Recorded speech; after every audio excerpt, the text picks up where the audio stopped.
सात रंग एउटै आकृति, हरेक दिन फरक प्रस्तुति। कार्यक्रम इन्द्रेणी।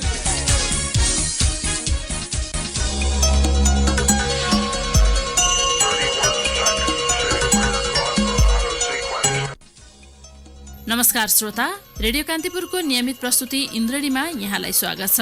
आज बिहीबार हामी आर्थिक गतिविधि समेटिएको इन्द्रेणी लिएर उपस्थित भएका छौं। सदा चाहिँ आज पनि हामी कार्यक्रममा साताभरका प्रमुख आर्थिक समाचार, कृषि सम्बन्धी केही समाचार तथा समसामयिक विषयमा एउटा अन्तर्वार्ता प्रस्तुत गर्नेछौं। कार्यक्रम सुरु गरौं साताभरका प्रमुख आर्थिक समाचारबाट। सरकारले नुन र इन्धन निजी क्षेत्रलाई खुला गरेको छ। उद्योग वाणिज्य तथा आपूर्ति मन्त्रालयले निकासी पैठारी सम्बन्धी आदेशमा परिमार्जन गरी सो व्यवस्था गरेको हो। गत 2 गते राजपत्रमा प्रकाशित सूचित आदेशमा भनिएको छ, देशको आपूर्ति व्यवस्था र सार्वजनिक हितलाई दृष्टिगत गरी कुनै वस्तु, कुनै सार्वजनिक संस्था वा निकाय वा प्रचलित कानून बमोजिम दर्ता भएको कम्पनी वा संस्थाबाट पैठारी गर्ने गरी नेपाल सरकारले आवश्यक व्यवस्था गर्न सक्नेछ। वाणिज्य आपूर्ति तथा उपभोक्ता संरक्षण विभागका महानिर्देशक योगेन्द्र गौचनका अनुसार नयाँ व्यवस्था अनुसार निजी कम्पनीले पनि नुन र इन्धनको कारोबार गर्न पाउनेछन्।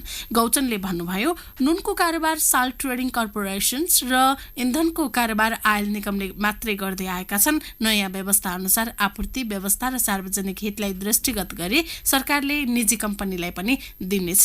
कुनै वस्तुलाई निकासी पैठारीका लागि पूर्ण वा आंशिक रूपमा बन्देज नियन्त्रण वा नियमन गर्न आवश्यक भएमा सम्बन्धित निकायले लेखी पठाएको आधारमा उद्योग वाणिज्य तथा आपूर्ति मन्त्रालयले सूचना प्रकाशित गरी त्यस्तो बन्देज नियन्त्रण वा नियमनको आदेश जारी गर्ने प्रणाली कायम गरिएको आदेशमा उल्लेख छ।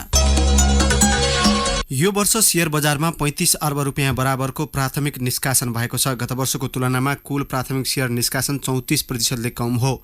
यो चालु आर्थिक वर्षमा आइपिओ, हकप्रद, एफपिओ, ऋणपत्र र सामूहिक लगानी कोषले निष्कासन गरेको कुल रकम हो।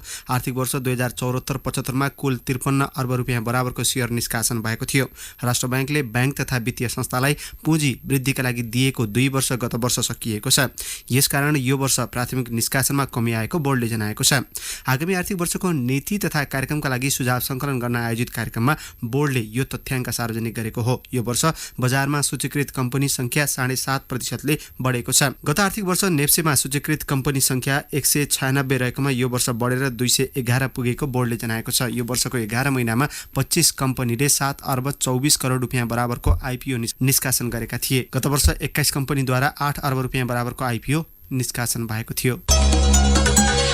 पछिल्ला महिनामा क्रेडिट रेटिङ कम्पनीले मनोमानी रूपमा रेटिङ दिने गरेको रहस्य खुलेको छ। व्यवसाय बढाउने तथा बजारमा प्रभुत्व जमाउने ध्येयले रेटिङ कम्पनीले ग्राहक क्लाइन्टले चाहे अनुसार रेटिङ दिने प्रवृत्ति बढ्दै गएको जानकारहरू बताउँछन्।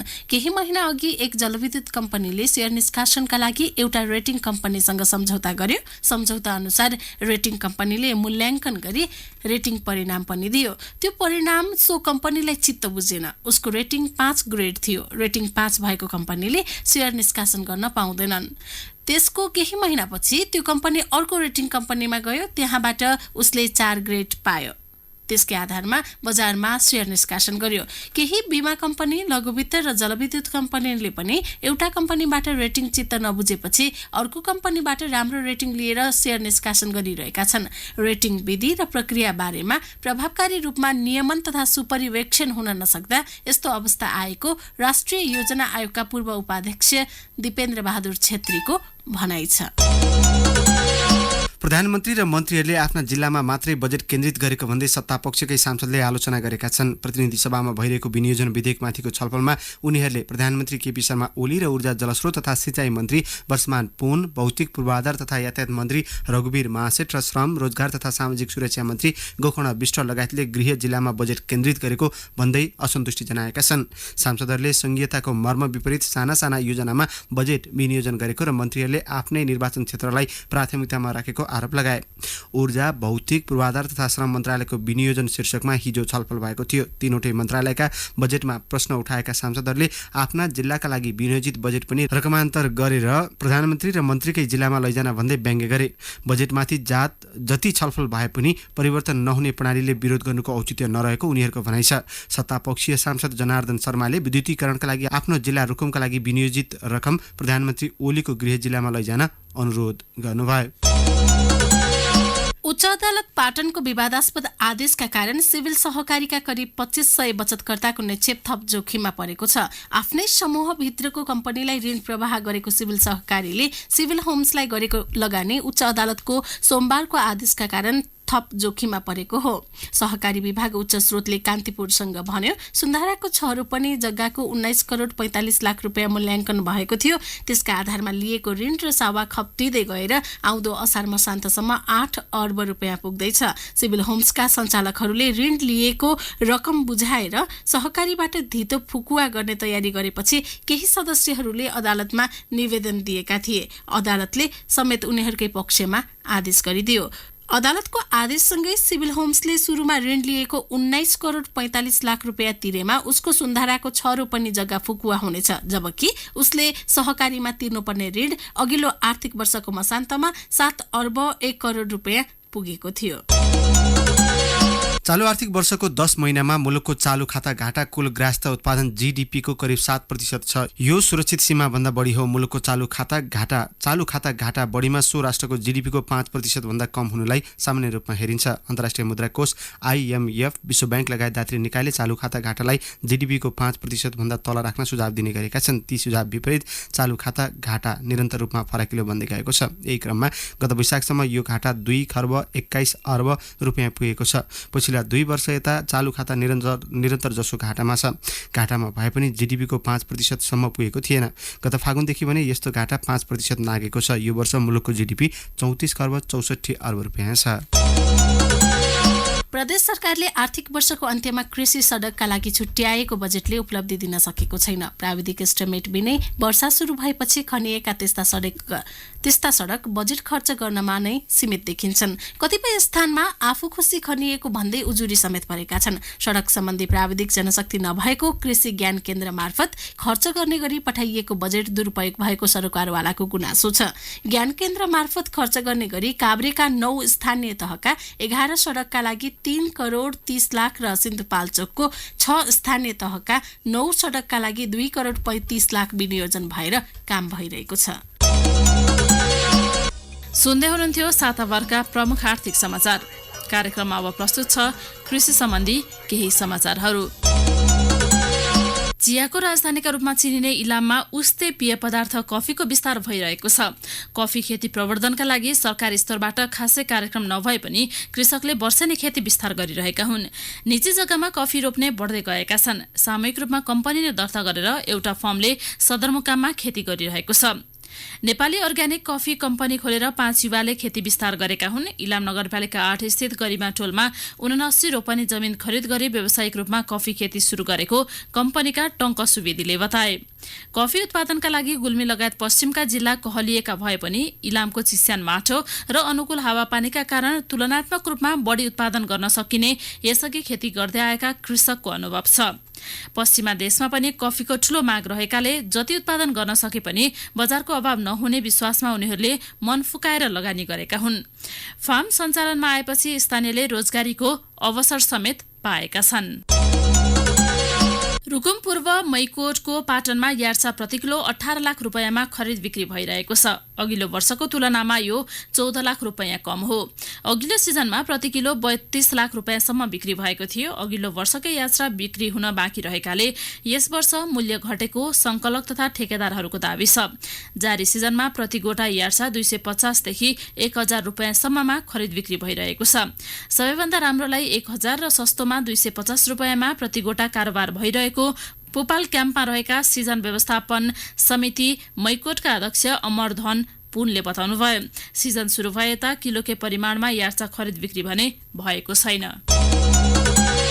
सरकारले कृषि सामग्री कम्पनी र साल ट्रेडिङ कर्पोरेसन लिमिटेडलाई पत्रचार गरेर झापाका चिया बगानहरूलाई मल बिक्री नगर्न निर्देशन दिएको छ। सरकारको सो निर्णयका कारण झापाका चिया बगानहरूले 2 साता बढीदेखि मल पाएका छैनन्। मलखातका लागि चिया बगान सञ्चालकहरूले कम्पनीमा निरन्तर ताकेता गरिरहेका छन्। कृषि सामग्री कम्पनी लिमिटेड बिर्तामोड शाखालाई जेठ 15 गते चिया तथा कफी सम्बन्धी खेतीका लागि मलखात बिक्री वितरण नगराउन निर्देशन प्राप्त भएको छ। कृषि सामग्री कम्पनीको प्रधान कार्यालयले अनुदानको मलखात चिया तथा कफी खेतीलाई उपलब्ध नगराउन बिर्तामोड कार्यालयलाई परिपत्र गरेको हो। प्रधान कार्यालयबाट चिया तथा कफी खेतीका लागि अनुदानित मल बिक्री वितरण नगर्न परिपत्र भएकाले जेठ 15 देखि चिया बगानलाई मल बिक्री गर्न रोकेको कृषि सामग्री बिर्तामोड शाखाका निमित्त प्रबन्धक कमल पोखरेलले बताउनुभयो। रूपन्देहीको तिलोत्तमा नगरपालिका 14 रगरगञ्ज टोलमा 56 घर छन्। सबैको एउटै कर्म हो कृषि। विशेषता भने फरक छ। सबैले एकै जातको तरकारी खेती गर्दैनन्। उनीहरूको पौरखले अहिले रगरगञ्ज तरकारी गाउँका रूपमा चिनिएको छ। त्यहाँ अधिकांश मधेसी समुदायको बसोबास छ। परम्परागत खेती छाडेर स्थानीय आधुनिक कृषिमा लागेका छन्। खेतभरि टन्न तरकारी छ। गाउँमा पुग्दा कोही भिन्डी टिप्दै गरेको हुन्छन् त कसैले लौका, भान्टा, खुर्सानी। कोही किरा नलागोस् भनेर औषधि छर्किरहेका भेटिन्छन्। किसान दिनैभरि खेतमा व्यस्त देखिन्छन्। आफ्नै खेतमा सिजन र अफ सिजनमा बाली लगाउने उनीहरूले हरित क्रान्ति कृषि समूह गठन गरेर संगठित भई व्यावसायिक कृषि थालेका हुन्। अहिले गाउँमा प्रधानमन्त्री कृषि आधुनिकीकरण परियोजना सञ्चालित छ, जसले किसानलाई प्रविधि, सिप र धारणा विकास गर्नुका साथै व्यवसायीकरणमा समेत योगदान दिँदै आएको छ। परियोजनाका लागि एउटा समूह मात्र काफी नभएकाले छिमेकी मंगलपुर, जितपुर र दुर्गानगरमा रहेका अरू कृषक समूहबाट समेत प्रतिनिधित्व हुने गरी सरकारको अनुदान मार्फत कृषि गर्न पाउने स्मार्ट कृषि गाउँ कार्यक्रम कार्यान्वयन समिति गठन भएको छ। परियोजना अन्तर्गत 60 बिघामा खेती गरिएको छ। प्रदेश 5 मा बाली लगाउने बेलामै मल अभाव भएको छ। सिजनमा खेती लगाउने किसान मल खोज्दै भौतारिएका छन्। प्रदेशसभा बैठक समय मल अभावको मुद्दा जोडतोडका साथ उठे पनि त्यसको सुनवाईको संकेत देखिँदैन। तिलोत्तमा नगरपालिका 6 का किसान टीकाराम चापागाईले भने खेत रोप्ने बेला भयो, मल पाइएन, भारतीय मल नक्कली आउँछ, त्यसैमा दुवैतर्फका पुलिसको झन्झट छ। प्रहरीले पैसा पाए छोड्ने गरेको उनले बताए। पौने 2 बिघामा खेती गर्दै आएका जावेद अली पनि अहिले बिउ रोप्न ढिलो भएपछि चिन्तित भएका छन्। कृषि सामग्री केन्द्र भैरवाका प्रमुख राजेन्द्र कार्कीले 60% किसानलाई डीएपी उपलब्ध गराइएको र 40%लाई दिन नसकिएको बताउनुभयो। उहाँले भन्नुभयो, हामीसँग डीएपी मल छैन, पश्चिमाञ्चलका कुनै केन्द्रमा यो उपलब्ध छैन। भारतीय चुनाव र मलको मूल्य वृद्धि हुँदा देशभर अभाव भएको उहाँले बताउनुभयो। साताभरका प्रमुख आर्थिक समाचार तथा कृषि सम्बन्धी केही समाचारपछि कार्यक्रममा अब भने पालो भएको छ ब्रेकपछि हामी राष्ट्र ब्याङ्कले चालु आर्थिक वर्षको 10 महिनाको आर्थिक तथा वित्तीय अवस्था हिजो सार्वजनिक गरेको छ। राष्ट्र ब्याङ्कले सार्वजनिक गरेको मुलुकको आर्थिक तथा वित्तीय अवस्था तथा मुलुकको समग्र अर्थतन्त्र लगायत विषयमा आज हामीले अर्थविद एवं अर्थ मन्त्रालयका पूर्व आर्थिक सल्लाहकार केशव आचार्यसँग गरिएको कुराकानी प्रस्तुत गर्नेछौँ। 7 रङ एउटै आकृति, हरेक दिन फरक प्रस्तुति। कार्यक्रम इन्द्रेणी।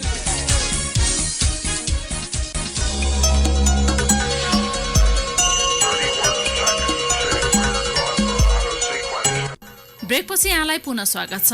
यहाँहरू सुन्दै हुनुहुन्छ कार्यक्रम इन्द्रेणी अन्तर्गत आज बिहिबार हामी आर्थिक गतिविधि प्रस्तुत गरिरहेका छौँ। कार्यक्रमको ब्रेक अगाडिको पहिलो खण्डमा यहाँहरूले साताभरका प्रमुख आर्थिक समाचार तथा कृषि सम्बन्धी केही समाचार सुनिहाल्नुभयो। कार्यक्रममा अब प्रस्तुत छ एउटा अन्तर्वार्ता। राष्ट्र ब्याङ्कले चालु आर्थिक वर्षको 10 महिनाको आर्थिक तथा वित्तीय अवस्था सार्वजनिक गरेको छ। राष्ट्र ब्याङ्कको तथ्याङ्क अनुसार अर्थतन्त्रका अधिकांश सूचकहरू सकारात्मक छैनन्। व्यापार घाटा 10 खर्ब 79 अर्ब रुपैयाँ पुगेको छ। शोधनान्तर स्थिति झण्डै 70 अर्ब रुपैयाँले घाटा छ। चालु आर्थिक वर्षको 10 महिनामा चालु खाता घाटामा छ। अर्कोतर्फ चालु आर्थिक वर्ष सकिन अब करिब 25 दिन मात्रै बाँकी रहँदा विकास निर्माणका लागि छुट्याइएको पुँजीगत खर्च जम्मा 48% मा सीमित भएको छ। प्रदेश सरकारहरूले पनि मुस्किलले 20% पुँजीगत खर्च गर्न सकेका छन्। हाम्रो अर्थतन्त्रले अझै किन ट्र्याक समात्न सकेन? मुलुकको अर्थतन्त्रमा एक प्रकारको उत्साह आउन किन सकेन भनी आज हामीले अर्थविद एवं अर्थ मन्त्रालयका पूर्व आर्थिक सल्लाहकार केशव आचार्यलाई सोधेका छौँ। संविधान आएपछि र संघीयता कार्यान्वयनमा आएपछि तेस्रो बजेट आयो संघको पनि र अहिले भर्खरै अस्ति असार 1 गते प्रदेशहरूको पनि आयो। त्यो हेर्दाखेरि आर्थिक वृद्धिमा केही सुधार आएको देखिए पनि समग्रमा अर्थतन्त्रले जुन एउटा गति लिनुपर्ने हो, ल है अब त्यो नेपाली अर्थतन्त्र अब बाटो पहिले आयो भन्ने हो, त्यो चाहिँ खासै देखिएको चाहिँ छैन। किन होला?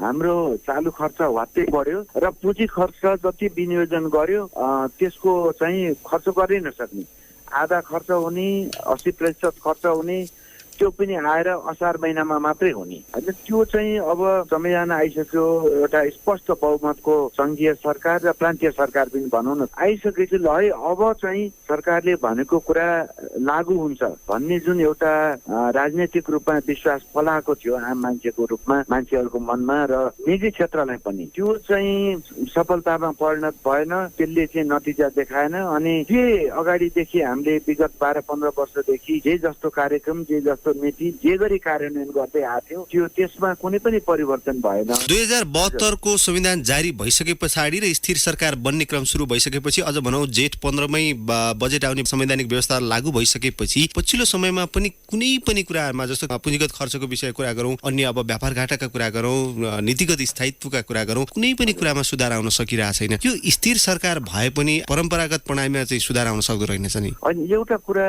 यो नीतिगत स्थिरताको कुरा गर्दाखेरि चाहिँ अस्ति जेठ 15 गते संघीय सरकारले जुन बजेट ल्यायो त्यसले करका दरहरू त्यति चलाएन र एकदम महत्वाकांक्षी नयाँ राष्ट्रिय गौरवको योजनाहरू भनेर ल्याएन पनि। त्यसले गर्दा अलिकति त्यो स्थिरता चाहिँ देखियो कर र खर्च प्रणालीमा। तर त्यो कसरी कार्यान्वयन हुन्छ त? यो त पहिलेका भनौँ न 60-61 सालदेखिका अर्थमन्त्रीले तात्कालीन सरकारहरूले पनि भनेका हुन् हामी यसो गर्दैछौँ उसो गर्दैछौँ र त्यति बेला 9 महिना औसत एउटा सरकारको आयु हुन्थ्यो होइन। अब अहिले पनि यो कारणले चाहिँ म अब कार्यान्वयन गर्छु, यो बजेट कार्यान्वयन हुन्छ, हामी अर्थतन्त्रमा देखिएका विसङ्गतिहरू जस्तै तपाईँले एउटा पुँजीगत खर्चको समस्या मलाई सोध्नुहुन्छ भने अर्को व्यापार घाटा, अनि अर्को चाहिँ तपाईँको यो लगातार 3-4 वर्षदेखि ब्याङ्कहरूले तरलताको समस्या झेलिरहेका छन्। निजी क्षेत्र र खास गरी तपाईँको यो म्यानुफ्याक्चरिङ भनौँ न उद्योग क्षेत्रले साह्रै गुनासो गरिरहेको छ होइन। अनि त्यो चाहिँ सम्बोधन हुन सकेन। अनि अर्थमन्त्रीज्यूले बजेट आउनुभन्दा 1 महिना जति अगाडि के भन्नुभएको थियो भने ल तपाईँहरू अब ढुक्क हुनुहोस्, आउने बजेट भन्नाले 76-77 को बजेटले चाहिँ अब स्थानीय सरकार, पालिका सरकारहरूले के गर्ने, प्रदेश सरकारहरूले के गर्ने, कति गर्ने र संघीय सरकारले के गर्ने स्पष्ट रूपमा एउटा खाका आउँछ। अब एउटा गति लिन्छ अर्थतन्त्रले भन्नुभएको थियो। यो बजेटले खासमा त्यो पनि देखाएन। राजनीतिक तहमा चाहिँ निर्णय क्षमता कमजोरी हो अथवा कर्मचारी तन्त्रमा समस्या हो, संरचनागत सुधारमा समस्या, कहाँनिर समस्या हो यो हाम्रो अर्थतन्त्रले गति लिन नसक्नुमा चाहिँ? कर्मचारी तन्त्रमा पनि कमी कमजोरी छ, तर कर्मचारी तन्त्रलाई नेतृत्व गर्ने होइन, राजनीतिक नेतृत्वमा एउटा स्पष्ट दिशा, स्पष्ट भिजन होइन, स्पष्ट कार्यक्रम भयो भने कर्मचारी तन्त्रले नै भन्न सक्दैन। म ढुक्कसँग के भन्न सक्छु भने तपाईँले चाहनुभयो कार्यक्रम ल्याउनु भयो त उनीहरूसँग सल्लाह गरेर है, उनीहरूसँग सल्लाह गरेर कार्यक्रम ल्याउनु भयो र तपाईँले इमान्दारी पूर्वक अनुगमन गर्नुभयो भने कर्मचारी तन्त्रले दिन्छ, काम गर्छ, नतिजा आउँछ। तर हुनु पर्यो के भने तपाईँले स्पष्ट रूपमा भन्न सक्नु पर्यो ल यसरी गर्ने है, यो तपाईँहरूले नगरी हुँदैन भनेर भन्यो भने उसले गर्छ। तर भइदियो के भने बजेट वक्तव्य आउने त्यसपछि सबै चुपचाप लाग्छ। चालु आर्थिक वर्ष सकिन अब जम्मा 25-26 दिन मात्रै बाँकी छ। यो अवधिमा पुँजीगत खर्चको अवस्था हेर्ने हो भने मुस्किलले 48% मात्रै भएको छ। एउटा कुरा चाहिँ के छ भने यो जुन लेखापालहरू हुन्छन्, यो सरकारको आयोजनाहरूको ठेकदारलाई भुक्तानी दिने जिम्मेवारी पाएका मान्छे, तिनीहरूले बदमासी गरेर मङ्सिर पुसमै त्यो आयोजना बुझाए, इन्जिनियरले चाहिँ त्यो आयोजना ल हामीले पायौँ सरकारको हातमा आयो यो भने पनि ड्ररमा लगेर राखिदिन्छ, बिल चाहिँ भुक्तानी गर्दैन। बिल चाहिँ एकैचोटि आएर पछाडि भुक्तानी गर्छ। एउटा त्यो कारण र अर्को चाहिँ के हुन्छ भने यो दात्री निकायहरूले जस्तै यो बिपी राजमार्ग, यो भक्तपुर जाने जुन बाटो, सूर्यविनायक जाने बाटोहरू छ त्यसलाई डाइरेक्ट पेमेन्ट भन्छ। त्यो चाहिँ सरकारलाई थाहा हुँदैन। अनि एकैचोटि ल्याएर त्यो दात्री निकायले ल फलानु यो सडकमा चाहिँ अथवा फलानु आयोजनामा यति खर्च भयो, यति अरब हो भनेर एकमुष्ट दिन्छ। त्यसैले 48 भन्दा चाहिँ अलिकति माथि गएको छ। भनेको अर्थमन्त्रीज्यूले पटक पटक भन्दै आउनु भएको सम्पन्न भइसकेका आयोजनामा भएको भुक्तानीको ढिलाइले गर्दाखेरि चाहिँ यो पुँजीगत खर्च कम भएको भनेर भन्नुभएको छ उहाँले, यस्तै हो? हजुर, त्यति नै भनौँ, त्यही भए पनि ल 48% को ठाउँमा एकदमै एकदमै एकदमै धेरै गयो भने त्यो 60% होला। तर त्यो त तपाईँको 80-90% त पुग्दैन। एउटा कुरा त्यो र अनि अर्को अर्थमन्त्रीज्यूले उहाँ आफै मन्त्री हुनुहुन्छ होइन, एउटा अर्थ मन्त्रालयको शक्तिशाली मन्त्री भएर ल कर्मचारीले भुक्तानी दिएनन् भनेर गुनासो गर्ने, त्यसमा त हामी जनताले के गर्न सक्दैनौँ नि। त्यसैले जुन इन्फोर्समेन्ट भन्छौँ नि हामी, सरकारले आफ्नो नीतिहरूलाई कर्मचारी मार्फत कार्यान्वयन गर्न सकेन। अब महालेखा परीक्षक नियन्त्रण कार्यालयको चाहिँ तथ्याङ्क हेर्ने भने 48% हाराहारीमै छ। भलै त्यो चाहिँ भुक्तानी हुन बाँकी रकम जोड्ने हो भने पनि, तर प्रदेशहरूमा पनि अब अहिले पछिल्लो समयमा मुस्किलले 20-22% मात्रै पुँजीगत खर्च भएको भनेर समाचारहरू आइरहेछन्। यो कछुवा गतिले कहिलेसम्म यो आर्थिक वृद्धिको गन्तव्य, अब जस्तो समावेशी आर्थिक वृद्धिको यति ठुला कुरा भइरहेछौँ, कुरा चाहिँ ठुला काम चाहिँ सधैँ उही कछुवा गति परिवर्तन कहिले होला? त्यो प्रदेश सरकारले खर्च गर्न नसक्नुमा पनि त्यो खालि 100 प्रदेशलाई मात्र गाली गरेर संघीय सरकार उम्किन सक्दैन। एउटा कुरा, कर्मचारी अझै पनि समायोजन भएको छैन। म हरेक 2-3 महिनामा त्यो प्रदेशको राजधानी जाँदाखेरि नयाँ अर्थ सचिव, नयाँ प्रमुख सचिव आएको देख्छु म। एक त कर्मचारी छँदै छैनन्, अनि भए पनि उनीहरूको स्थायित्व छैन। अनि अर्को कुरा, प्रदेश सरकारहरूलाई स्वतन्त्र रूपमा संघले काम गर्न दिएन। मैले अझै पनि भने संघले चाहिँ ल यो आयोजना, यो 10 लाख 15 लाखको आयोजनासँग यो खानेपानी यो यसले गर्ने भनेर नामै किटेर गइरहेको र कतिपय जस्तै अब सार्वजनिक खरिद ऐनहरू कुनै पनि प्रदेशले ल्याउन सकेको छैन। यस्तो कुरामा संघीय सरकार होइन, यत्रो स्थानीय विकास मन्त्रालय छ, राष्ट्रिय योजना आयोग छ, अर्थ मन्त्रालय छ, वित्त आयोग छ, प्रधानमन्त्रीको कार्यालय छ, उनीहरूले जुन होस्टे हैसियत टेलठाल गरिदिनु पर्ने संघले पनि गर्न सकेन। प्रदेश सरकारहरू पनि अल्मलिएको अवस्था थियो। सुन्दै हुनुहुन्थ्यो अर्थविद एवं अर्थ मन्त्रालयका पूर्व आर्थिक सल्लाहकार केशव आचार्यसँग गरिएको यो कुराकानी। हवस् त श्रोता, यिनै प्रसङ्गसहित आर्थिक गतिविधि समेटिएको इन्द्रणी आजलाई यति नै। फरक विषयवस्तु सहितको इन्द्रणी लिएर भोलि पुनः उपस्थित हुने नै छौँ। तबसम्म न्युज टेक्सका सम्पूर्ण सहकर्मी सहित अनिल र म प्रतीक्षा बिदा हुन्छौँ। नमस्कार, शुभरात्रि।